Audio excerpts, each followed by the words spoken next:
Bueno, estoy feliz, ya se me ve la cara en los ojos, porque estoy con una persona que admiro mucho, que quería conocer hace bastante y estoy contentísima que esté en Argentina.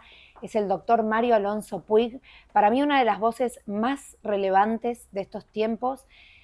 Es médico, es conferencista, es escritor, pero más allá de esta combinación de habilidades, para mí lo que lo hace relevante es su buen decir. Tiene una forma de comunicar maravillosa que hace que su mensaje, sus palabras, no solamente penetren en todos nosotros, sino que realmente motiven al cambio, que para mí es lo más maravilloso que puede tener una persona. Así que gracias, Mario, por estar acá sentado y por haber venido a la Argentina. Muchas gracias, Connie. Qué palabras tan bonitas. Muchas gracias. Pero es cierto, Bueno, gracias. vos sos consciente de esto que provocás en la gente, ¿verdad? Yo soy consciente, Connie, de la conexión que siento con otras personas. La sentí en mis 26 años como ejercicio cirujano. Es automático. Yo siento inmediatamente una conexión afectiva con las personas. Esto es algo natural. Y el impacto es algo que me dicen. Yo no soy consciente del impacto que genero, como tampoco muchas personas lo son, ¿no? Y de alguna manera las personas te lo dicen. De hecho, fueron mis enfermos los que empezaron a decirme que lo que compartía con ellos les estaba transformando la forma de verse, de ver las cosas, de ver el propio tránsito por su enfermedad. O sea que sí, de alguna manera lo sé porque me lo dice, no porque tenga conciencia plena de ello. Yo creo que una de las cosas más difíciles que tienen o más importantes en las que nos toca trabajar a las personas es en la herramienta del autoconocimiento.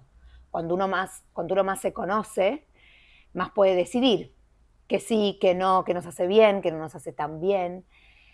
¿Cuánto crees de esto, de estas herramientas y de este potencial de cambio que hay innato en cada uno de nosotros? ¿Cuánto crees que podemos aprender?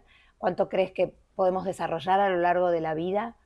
¿Y cuánto crees que es importante el coeficiente de resiliencia a la hora de medir estas habilidades? Bueno, la búsqueda del autoconocimiento ha sido algo que el ser humano ha perseguido a lo largo de toda su historia. Es muy conocida la frase que hay en la entrada del templo de Apolo en el monte Parnaso, el famoso oráculo de Delfos, ¿no? Conócete a ti mismo y conocerás los dioses, etc. De alguna manera, el autoconocimiento es lo que nos lleva a comprender quiénes somos en realidad, no quiénes creemos que somos. De alguna manera los actores y las actrices han quedado atrapados en su personaje. Llega un momento en que nos creemos que somos el personaje, que el guión que utilizamos en la película es el guión de nuestra vida y no es el guión de una película que estamos representando. Entonces, cuando de alguna manera nos conocemos mejor, descubrimos que efectivamente estamos haciendo un papel como actores o como actrices, pero que somos mucho más que el papel. Esto tiene mucha importancia cuando una persona no está a gusto con la experiencia vital que está teniendo, con la narrativa, con el guión que dirige su vida. Cuando una persona se da cuenta de que no está predestinada por ningún guión, que ese papel que está viviendo y que en ese momento no le gusta no es el único papel que podría representar, y empieza a conocerse y dice, no, no solamente soy actor, soy actriz, sino que también soy guionista, y empieza a escribir una nueva historia de su vida, por supuesto que se cambia. Si esto es así de directo, si esto se puede explicar de una forma tan sencilla, ¿por qué no sucede? No sucede porque tenemos tal nivel de apego al personaje, hemos quedado tan profundamente atrapados en la historia, que cuando alguien nos dice tú eres más que el personaje que representas, nos parece una música preciosa, una música celestial, pero no nos la acabamos de creer. Nos parece demasiado bonito ese mensaje como para ser cierto. Y yo suelo decir que es cierto precisamente porque es así de bonito. Y en mi experiencia, no solo personal, sino con otras personas, cuando empiezan a abrirse a esta posibilidad, a lo que me gusta llamar un espacio de posibilidad, empiezan a pasar cosas absolutamente increíbles en su vida. No solo mejora con mucha frecuencia, no siempre, con mucha frecuencia su salud, también mejora la relación que tienen consigo mismos, con los demás, con la vida, las emociones que experimentan quedan mucho menos esclavizados por emociones como la desesperanza, la frustración, la sensación de impotencia, y mucho más abiertos a experimentar emociones como la alegría, la serenidad y la confianza. Entonces, yo te diría un rotundo sí. Y el que no lo veamos con más frecuencia no quiere decir que no sea real, sino que muchas veces, desde mi punto de vista, no estamos buscando en el lugar correcto. Qué interesante. Siempre esto que decís, que tiene que ver con la predisposición, siempre me llama la atención por qué ciertas personas pueden trabajar en esto y otras no. Por eso me llama la atención siempre cuánto hay, por eso te lo pregunto a vos que sos médico, de factor genético para poder realmente salir adelante, más allá del contexto, ¿no? Y de las circunstancias, y cuánto no. Por ejemplo, mis abuelos son sobrevivientes del Holocausto, vivieron 3 años abajo de un pozo, sin comer, sin salir, después caminaron hasta de Polonia hasta Austria, después hasta Italia. O sea, vivieron cosas que uno con un 1% de eso, la gente ya se desmorona, ¿no? Entonces, el coeficiente de resiliencia era evidentemente altísimo y las ganas de sobrevivir era, bueno, Frank le habla un montón de esto, el hombre busca el sentido. Pero por eso digo, ¿por qué algunos sobreviven frente a determinadas circunstancias y otros no? ¿Cuánto hay de eso orgánico realmente y cuánto hay o puede haber adquirido? Lo que tus abuelos vivieron, Connie, nadie en el mundo lo tendría que vivir. Esos horrores, ¿no? Los seres humanos jamás tendrían que generar ese nivel de sufrimiento en otros seres humanos. Y efectivamente ha habido personas, yo estuve en Polonia dando algunas conferencias, estuve en Varsovia, estuve en Cracovia, me quedé impresionado con la resiliencia del pueblo polaco. Es un pueblo por el que yo siento una profundísima admiración. Tu pregunta es muy difícil de responder. Yo sé que a los seres humanos nos encanta dar porcentajes. Usamos el 1% del cerebro. El 40% es genético, el 60% es aprendido. Nadie lo sabe. Pero como nos gusta tanto dar porcentajes porque lo podemos controlar, pues así lo hacemos. Me gusta mucho más utilizar la palabra de un filósofo y periodista español, José Ortega y Gasset, que dijo: no somos un participio, somos un gerundio. No estamos hechos del todo, poco a poco nos vamos haciendo. Es decir, esta capacidad de reinventarse, esta capacidad de remodelarse, es una constante en el ser humano. Es decir, todos por naturaleza nacemos con unos dones, con unas disposiciones, con unos puntos fuertes, con otros que no son tan fuertes, pero no hay nadie, desde mi punto de vista, que tenga una determinación Bien. que no pueda alterar, porque eso Bien. iría en contra de un concepto fundamental que es la libertad del ser humano, incluso la libertad para equivocarse. Desde el punto de vista genético, ¿qué sabemos? Sabemos que los genes no explican en absoluto la mayor parte de las cosas que nos pasan.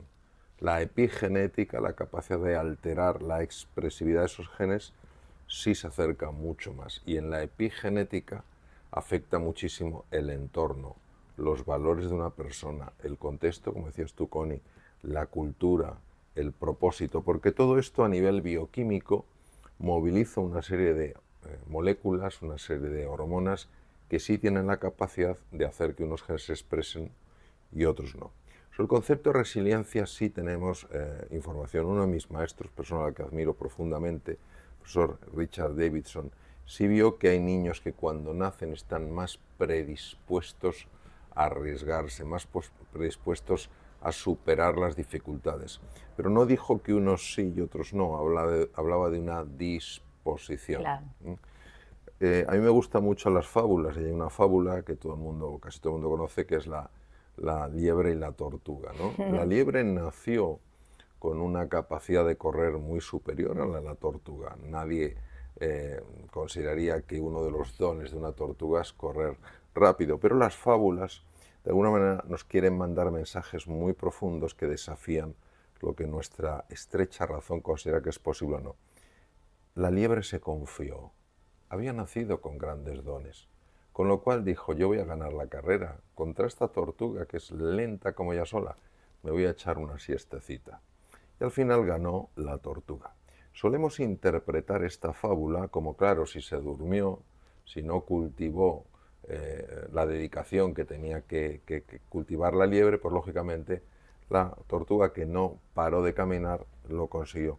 Pero a mí me gustaría darle otra lectura, y es la siguiente. La liebre nació con unas patas muy poderosas para correr, pero como se durmió, sus músculos se atrofiaron. La tortuga, a base de entrenarse, consiguió desarrollar una musculatura en sus patas que hizo que corriera mucho más. Es decir, al final yo le doy, lógicamente, importancia al temperamento, que es con lo que uno nace, la base genética.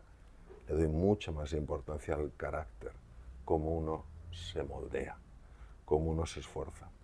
Has mencionado a Viktor Frankl, porque yo siento una profunda admiración. Para los que no le conozcan, él era de origen judío, él era un psiquiatra austriaco, yo sé que tú lo conoces, no todo el mundo le tiene por qué conocer, y fue encerrado en varios campos de concentración. Uno lo visité yo en Alemania hace unos años, en Dachau, me produjo una tristeza infinita, ¿no? Y uno de los elementos que él observó en la supervivencia, en la resiliencia, en la capacidad de soportar ese sinsentido, fue tener un propósito en la vida. Exacto. Por eso decía El hombre, que fue su primera gran obra, El hombre, el ser humano, en busca de sentido. Cuando tú le pones un sentido, hay una razón, hay un porqué y hay un para qué, algo se activa en el ser humano. En aquella época se quedaba sorprendido al ver que algunas personas más débiles físicamente que otras morían más tarde que aquellas que eran más fuertes y tenían más capacidad. ¿Cómo era posible? Y él, en su investigación, que la hizo en los propios campos de concentración, llegó a la conclusión que el elemento clave era que unos tenían un propósito y otros no. Los que sobrevivían se hacían una pregunta: ¿qué espera la vida de mí? Y la vida esperaba todo. Mientras que los que no salían adelante, en este aspecto psicológico, por lo que él fue viendo, ya que era un compañero más del campo y hablaba con ellos, les preguntaba, ellos se preguntaban: ¿qué espero yo de la vida? La respuesta era nada. Cuando tú acabas con el futuro de una persona, también acabas con sus ganas de vivir. Hoy sabemos, a través de una ciencia que se llama la psiconeuroendocrino-inmunología, que los procesos mentales son capaces de afectar al sistema inmune, utilizando como vías el tejido cerebral y el sistema endocrino. Que el sistema inmune es nuestro ejército particular, el que nos tiene que proteger frente a las heridas, que nos infecten, frente a las bacterias, los virus, etc. Claro, si este sistema se desploma, la salud también se desploma. Entonces, probablemente, no sé si tú lo sabrás, tus abuelos sobrevivieron a aquel infierno y aquel espanto, porque de alguna manera encontraron un sentido. Un sentido no es una explicación al sufrimiento, un sentido es un para qué seguir viviendo. Es muy interesante lo que decís, porque cuando yo le preguntaba a mi abuela, como que falleció hace 2 años, no hace muy poquito, cómo hizo para sobrevivir, porque salió pesando 33 kilos, porque sí. un montón de cosas, me decía mi mamá, porque mataron a toda su familia, antes de morir me dijo: vos tenés que vivir porque alguien tiene que contar nuestra historia. Sí. Y todos los días se acordaba de las palabras de su mamá, diciéndole: si vos te morís, toda nuestra historia y todos nosotros nos morimos con vos. Sí. Entonces todos los días recordaba esa frase. Y viene a colación de esto que decís, del sentido, del propósito, del futuro, de una misión. Y muchas de las cosas que le pasan a las personas tiene que ver con este no encuentro del propósito, del sentido, de la misión. ¿Y cuáles son las herramientas que crees que son útiles en la práctica, desde lo pragmático, para que una persona pueda practicar la aceptación radical de lo que le sucede, pero también empezar a desandar este camino de encontrar su don y su propósito? Hay 3 elementos en tu pregunta, desde como lo veo yo, Connie. Uno es la aceptación, otro es el don y otro es el propósito. Son 3 elementos conectados, no es lo mismo. La aceptación radical es muy difícil para un ser humano. La aceptación es asumir que esa es la realidad. Es decir, no enfrentarte a la realidad, aceptar que eso es lo que hay. Hoy hace aquí en Buenos Aires un día espléndido, es un día de sol, hace una temperatura para mí extraordinaria, pero podía ser un día lluvioso, podía ser un día muy frío. Si yo me rebelo, si yo me enfrento a lo que es, eso produce una debilidad brutal en el propio organismo y produce frustración, desesperanza, etc. La aceptación radical es estar a gusto, no solo ya en tu piel, sino con la vida. Entendiendo que la vida no te da, no nos da lo que nos gusta, lo que deseamos, la vida nos da lo que necesitamos para crecer. Esto es muy difícil cuando una persona lo que recibe es una enfermedad o es una pérdida. Por eso, a veces, yo suelo decir, y son palabras muy sencillas para personas a veces que pasan por momentos muy duros, o uno cae en la desesperanza o se abre el misterio. Ahora no podemos entender el por qué, quizás en un momento, quién sabe, cuando miremos atrás, digamos, esta puerta que se cerró fue necesaria para que se abriera otra mucho mejor, ¿no? Eso lo tenía en cuanto a la aceptación. Sabemos que la aceptación es muy importante en la lucha contra la enfermedad. Una cosa es resignarse y otra es aceptar. La diferencia entre resignarse y aceptar, resignarse es es mi punto de partida, la enfermedad, que es el mismo que mi punto de destino. Aceptación es, este es mi punto de partida, la enfermedad, no es mi punto de destino. Claro. Mi punto de destino siempre es el foco en la curación. Respecto al tema del don, yo nunca me imaginé que tuviera un don, lo digo no desde la prepotencia, sino desde la gratitud, porque el don te es dado, yo no he hecho nada para conquistar o merecer un don. Nunca pensé que tuviera un don para la comunicación. Yo veía que mis enfermos me decían lo que me decían. Yo veía que a veces cuando contaba una historia, pues la gente se quedaba callada mirando, pero nunca lo aprecié como un don natural. ¿Por qué? Porque el don para ti es lo normal. Claro. Lo que es sorprendente es para el resto. Como para ti es normal, no lo valoras. Yo que contar una historia y la gente se quedara callada mirando, me parecía lo normal. Nunca me cuestioné si eso era sorprendente o no, para mí era lo normal. ¿Por qué? Porque como es lo natural y todos interpretamos que lo que vale la pena siempre es consecuencia de un enorme esfuerzo, y a mí me salía normal, nunca lo valoré. En alguna ocasión incluso una persona me lo dijo, dije, qué tontería. Cuando mis propios enfermos me decían, usted esto tiene que llevarlo más allá de los hospitales, usted puede ayudar a tantas personas. Decía, ¿de qué me habla? Yo soy un cirujano, o sea, nunca lo valoré como un don. Entonces, con frecuencia el don uno tarda en reconocerlo. Va dando pistas. Lo que te gusta especialmente, siempre me gustaba contar historias, siempre me gustaba escuchar historias, siempre me gustaba hablar.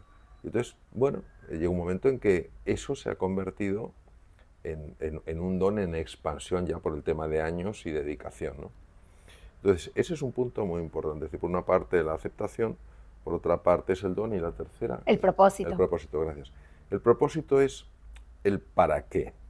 Es decir, no por qué estoy aquí, por qué te habla del pasado, sino para qué estoy aquí. Vamos a llevarlo, por ejemplo, al campo de la enfermedad. Sabes que ejercí la cirugía general y la parte digestiva 26 años. Si ante una enfermedad la persona que la está padeciendo dice, ¿por qué me ha pasado esto?, se va al pasado, ¿no? Imagínate, pues porque no he cuidado la alimentación, porque he fumado, porque no he descansado, lo que sea, 1000 cosas. O porque no lo sé, pero siempre te va al pasado. El por qué siempre te va al pasado. El para qué siempre te va al futuro. ¿Para qué estoy experimentando esta enfermedad? Yo he conocido enfermos, no solo yo, muchas personas lo han comentado en el campo de la salud, que han dicho, es lo mejor que me podía haber pasado en la vida, porque me ha servido para darme cuenta de lo que tenía que hacer en el futuro, no seguir haciendo lo que hacía en el pasado. Entonces a mí la palabra, el para qué me gusta mucho. Yo construí mi única novela, se llama El guardián de la verdad y la tercera puerta del tiempo, la construí toda en relación a una pregunta: ¿para qué hemos venido a este mundo? Y es curioso porque la conclusión a la que he llegado, que no la revelaré, no para que no lean, no es por el tema de la novela, es porque creo que lo tiene que descubrir uno. La conclusión que he llegado es que todos hemos llegado a este mundo, de la materia, la forma, el tiempo y el espacio, para lo mismo. Para lo mismo. Lo que pasa es que cada uno realiza, es decir, vive, experimenta su propósito desde distintos ángulos. Tú, en tu actividad, tu para qué es el mismo que el mío, la forma de vivirlo y de ejercerlo es distinto. Es como si estuviéramos todos subiendo hacia la misma cumbre de una montaña. Mira, aquí tenéis montañas preciosas en Argentina, pero cada uno desde un sitio distinto. Entonces, el viaje es diferente, no es lo mismo subir por la cara norte que por la cara sur, por la cara este, por la cara oeste. El viaje es diferente, pero al final el para qué es el mismo. Todos estamos llamados a encontrarnos en la cúspide. Hermoso. Y hablando, te escucho mucho hablar de la intuición, y es algo que a mí me desvela, la conexión que hay entre la mente y el cuerpo, y poder escuchar y prestarle atención y hacerle caso. Y creo que está muy relacionado con lo que venimos hablando de entender sus dones, de entender el propósito. ¿Cómo podemos hacer para trabajar la intuición? Vale. Hay dos tipos de intuición en mi experiencia. Una intuición que puede ser registrada directamente como una efervescencia, una emergencia del inconsciente, y una intención más profunda que es una emergencia del espíritu. El inconsciente está conectado con la dimensión del espíritu. Entonces la intuición se ha visto incluso, es una ráfaga de ondas gamma que parte de la circunvolución temporal superior del hemisferio derecho, es súper rápido, entonces de repente tienes eso, ¿no?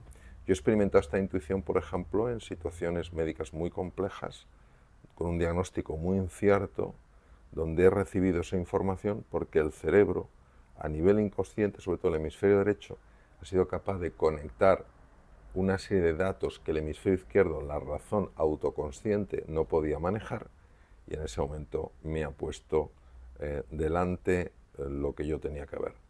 Para que pongamos otro ejemplo, en los Estados Unidos hace años hubo un incendio en una casa, llamaron a los bomberos, fueron los bomberos, entraron en la casa, pero había llamas, pero no se identificaba dónde estaba el origen, que es fundamental.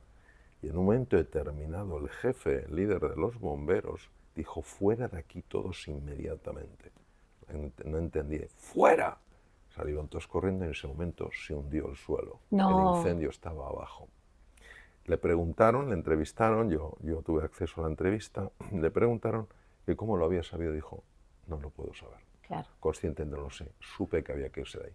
¿Eso qué quiere decir? Eso quiere decir que hay una parte del cerebro, un hemisferio, el hemisferio derecho, que está captando una serie de información que el izquierdo no capta, no te das cuenta. Y llega un momento en que esa información te la lanza. Claro, este hombre fue sensible a esa intuición y tomó una decisión que era sacar a todos. Hay veces que esa intuición pasamos de largo, ni le hacemos caso. Y hay otra forma de intuición mucho más profunda, en mi experiencia, que es la revelación. De esto hablaba mucho el gran médico Carl Gustav Jung, y lo llamaba el inconsciente colectivo, como si hubiera un pozo en el que estuviera depositada la sabiduría de la humanidad, y de alguna manera tuviéramos una antena que de vez en cuando sintonizara con esa información, y de repente te viene algo que no puede venir ni de tu experiencia consciente, porque no has vivido nada igual, ni siquiera de la experiencia inconsciente, porque yo mi hemisferio derecho, al igual que el izquierdo, lo llevo puesto a todas partes. No me he ido a ningún sitio con un hemisferio y el otro lo dejo en casa.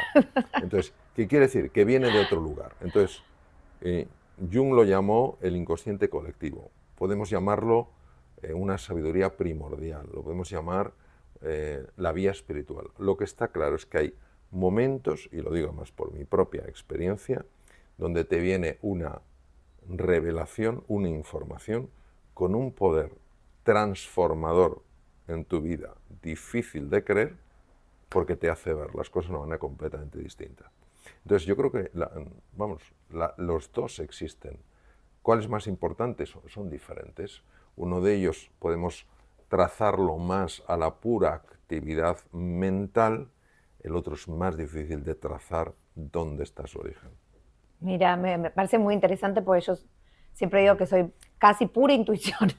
A veces no puedo explicar prácticamente nada de lo que hago, pero le hago mucho caso a lo que voy sintiendo en el cuerpo orgánicamente, ¿no? Sí. A los órganos. El ejercicio de escuchar los latidos del corazón en silencio y en pausa me sirve mucho. me sirve mucho para estar conectada con lo que va Yo, sucediendo. yo hace muchos años tuve, una persona, lo digo hace unos cuantos años, la persona falleció, yo le tenía un gran cariño, se llama Eduard Punset, había sido ministro en España, economista, persona muy inquieta, tenía un programa de neurociencias en televisión muy bueno, llamado Redes, y era una persona entrañable, compartimos escenario en distintos países de América Latina y siempre tuve un enorme afecto, ¿no? Y una vez Eduard decía que una mujer se le acercó con lágrimas en los ojos, dándole las gracias, porque él hablaba de la existencia, la intuición, no sé lo que dijo, él solo contó el relato, y que ella había pensado que estaba un poco loca. Y a veces cuando decía que había tenido esa intuición, le Sí. decían, pero bueno, aterriza, son Sí. tonterías. Y cuando Eduard, que estaba muy en contacto con el entorno científico, sostenía que esto era una realidad, ella por primera vez se había sentido comprendida. Es así. Yo siempre digo, en un mundo de locos, lo único que nos queda es volvernos más cuerdos. Sí, y también que solamente los locos, en este sentido bello de la palabra, rompen los límites. Exactamente. Primero te dicen loco, cuando lo haces sos Y un luego revolucionario. luego eres un pionero. Exacto, así termina Sí, mi libro. sí. Luego eres un Sí, revolucionario. luego eres un pionero.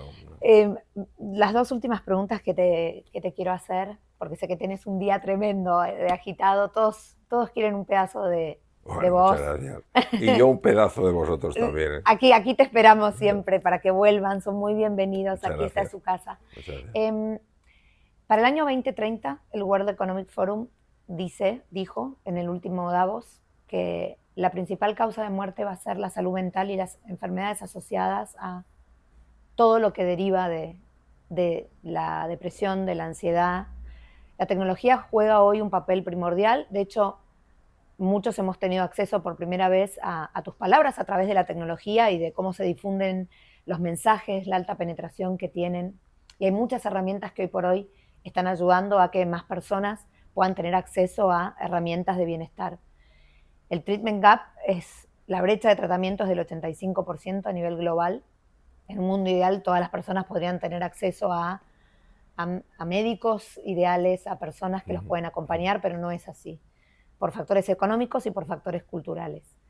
¿Cuál es tu visión de la tecnología, de las herramientas de bienestar? ¿Qué cosas son buenas y con qué cosas hay que tener cuidado?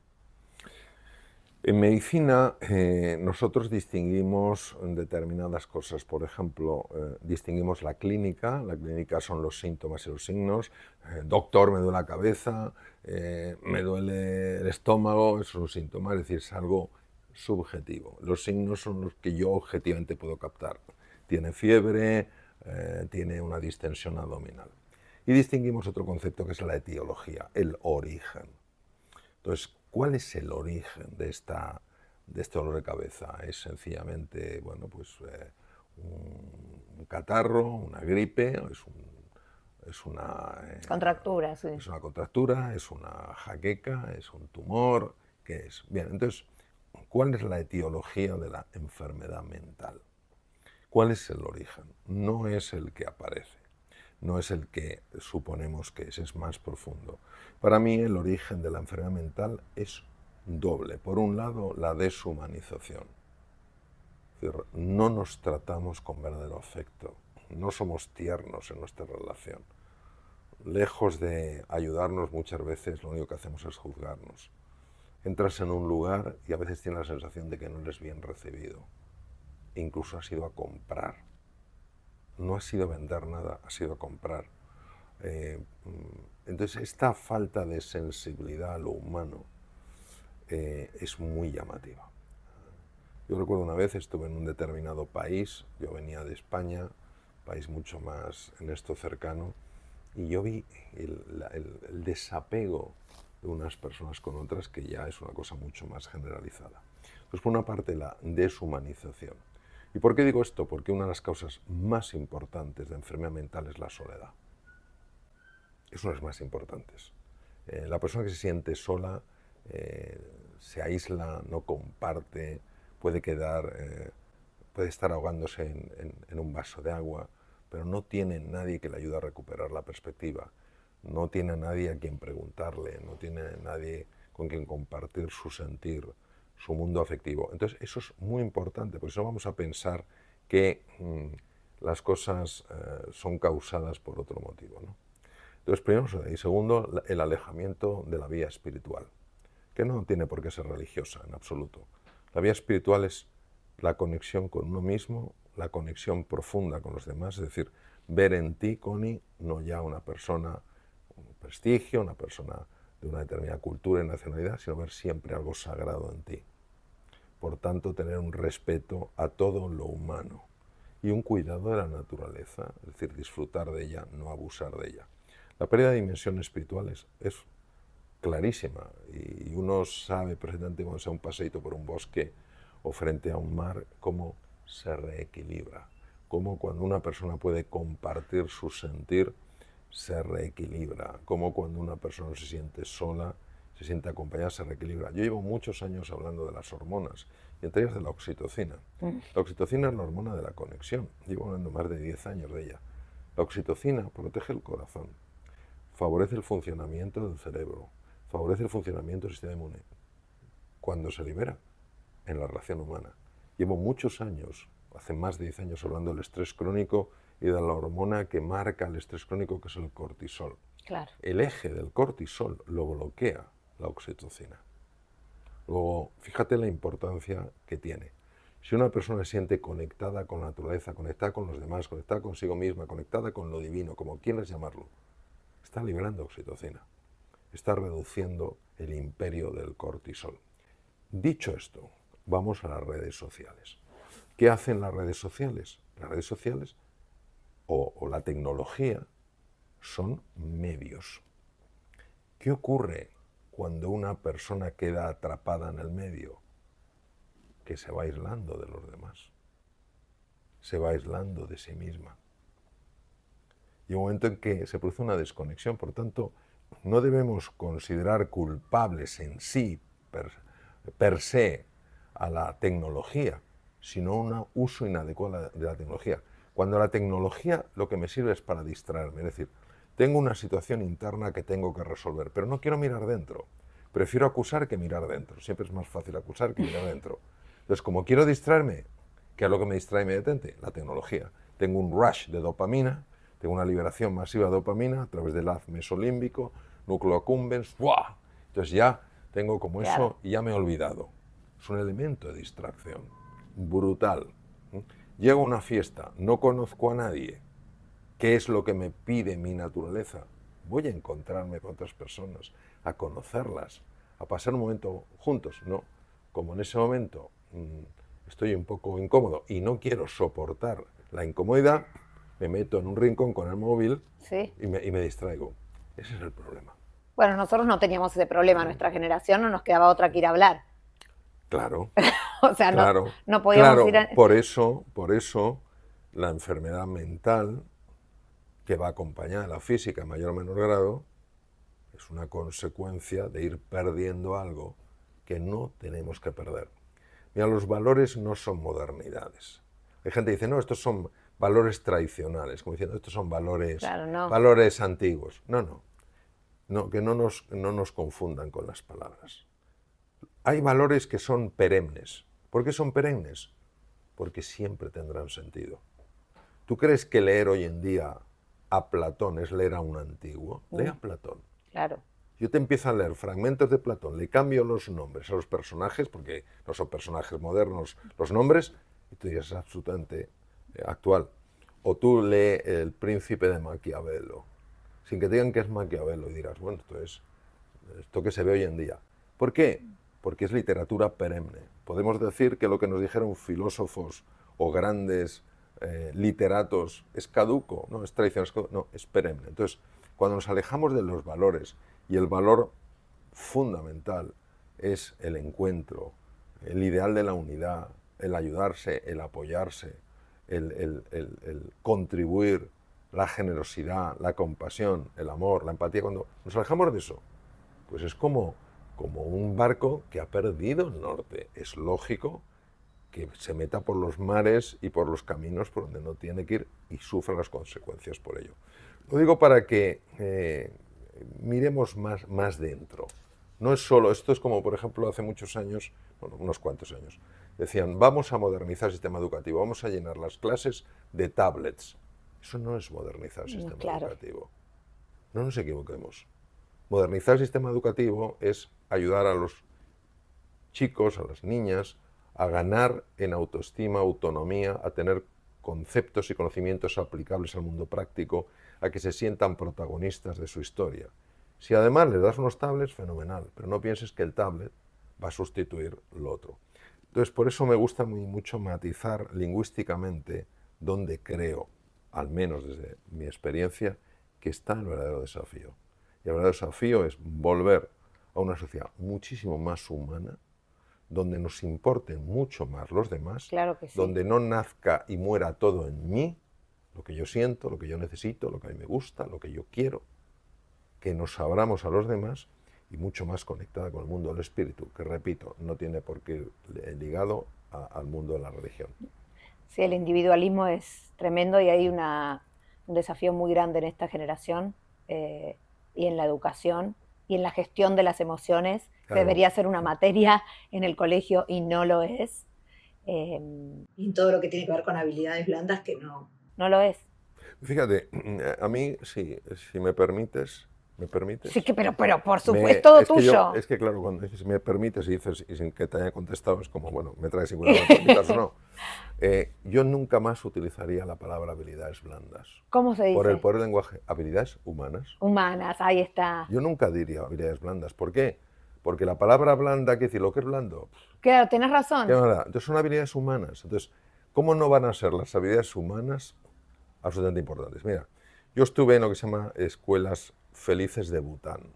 Bután es un país en los Himalayas, un reino en los Himalayas. ¡Ay, qué lindo! Sí, bueno, entonces tú vas a las escuelas felices de Bután y ahí se les enseña para qué. Para que si ven a un niño o a una niña que está pasando por un mal momento, no la aparquen. No, claro. Que vean qué le pasa. Si ven a alguien que está abusando de otros niños, les está maltratando, que se llama el bully, intervengan, no sean indiferentes, no vayan a castigarle, pero vayan a corregirle. Claro. Entonces, si decimos que esto no es importante, yo me pregunto qué es lo importante Claro, en la vida. Si en una sociedad humana resulta que las habilidades humanas las consideramos que son las últimas de la fila, ¿quién les va a prestar atención? Nadie. Por suerte hay colegios que ya enseñan mindfulness y están un poco más abiertos a este tipo de cosas, pero hay mucho por hacer todavía. Bueno, pero eso también es una muy buena noticia. Sí es. Es una muy buena noticia. Sí o sea, es. Nosotros podemos mirar lo poco que se ha hecho y deprimirnos, o podemos mirar lo mucho que se puede hacer e ilusionarnos. Entonces, yo siempre prefiero que todo lo que haga emerja de una energía positiva. Sí, claro. La energía positiva siempre es la ilusión y la responsabilidad. Entonces, tenemos tanto por hacer juntos, y eso a mí me parece profundamente ilusionante, porque es que además, Connie, cualquier cosa que hagamos en este sentido, el impacto que tiene es brutal. Es brutal. Te voy a poner un ejemplo, además un ejemplo de hace unos días. Yo tengo un programa de liderazgo que doy en Madrid de bastantes, son varios meses, ¿no? Y en la cena de clausura, una de las personas, un abogado muy conocido, en los mejores despachos que hay en España, nos contó en la mesa una pequeña historia. Había un abogado joven que se iba del despacho y les daba muchísima pena porque era un abogado fabuloso y no acababa de explicarles por qué se iba. No había ningún problema con él, todo lo contrario, la gente estaba encantada, pero él se iba. Le había dicho que se iba y se iba. Entonces este socio, el que estaba en la cena, le había hecho el programa y nos lo comentó, quiso hablar con él. Y en un momento de la conversación le dijo, quiero decirte una cosa, yo creo en ti. Solo le dijo eso. ¿Cuál sería el impacto de aquello? Que el joven decidió quedarse. Entonces, si pensamos que estas cosas que son humanas no tienen impacto, nos equivocamos. Claro que sí. ¿Dónde lo das el programa? ¿En una universidad o es...? En la Fundación Rafael del Pino, en Madrid. Es un programa de liderazgo integral para Hermoso. directivos. Entonces abordamos temas diversos, el cuerpo, la mente, la dimensión espiritual, cómo liderar. Entonces van personas de distintos entornos de distintos países. Qué lindo ir a hacer eso. Online. Ahí nos apuntamos. Y acá, mientras tanto, por suerte, el doctor Puig tiene la capacidad de poner también en palabra escrita todo lo que dice, todo lo que sabe, para que muchas personas, todas las personas del mundo, puedan tener acceso a sus conocimientos, porque también es tan generoso el arte de compartir lo que uno sabe, no quedárselo para uno, no quedárselo para unos pocos. Esto que vos hacés para mí es lo más maravilloso de todo, que es ponerle a cualquier persona que tenga la intención de cambiar, de mejorar su vida, de salir adelante, de siempre el más uno, esto que decimos de la ilusión, la esperanza, el vaso lleno. Siempre digo yo que yo soy una adicta a la esperanza. Digo, mi problema es que yo soy adicta a ¿qué? Adicta a la esperanza. Entonces, y a los principios también. Me gusta empezar cosas. Y creo que un muy buen ejemplo de esto es este libro, que es El Camino del Despertar, que es el que viene a presentar el doctor acá. Y no se lo pierdan. Dense el espacio y dense el lujo también de invertir en ustedes y invertir tiempo, que es lo más valioso que tenemos, en aprender, en mejorar, en crecer, porque siempre hay una oportunidad. No existe el tarde. Mientras estemos acá y en el momento presente, el momento perfecto es ahora. Sí, estoy totalmente de acuerdo. Muchas gracias. Es mi último libro, un libro al que tengo especial cariño y porque siento especial gratitud por lo que me dicen que está moviendo en las personas. Y yo creo que tener ese concepto de que lo mejor está siempre por llegar. Exacto. Y que cada día un nuevo comienzo. Entonces yo creo que eso es precioso porque invita a una nueva forma de vivir, no a negar las dificultades del día a día, pero saber que siempre sale el sol. Muchas gracias, doctor Puig. Gracias, Mario. Te esperamos acá siempre, los esperamos, es su casa. Muchas gracias.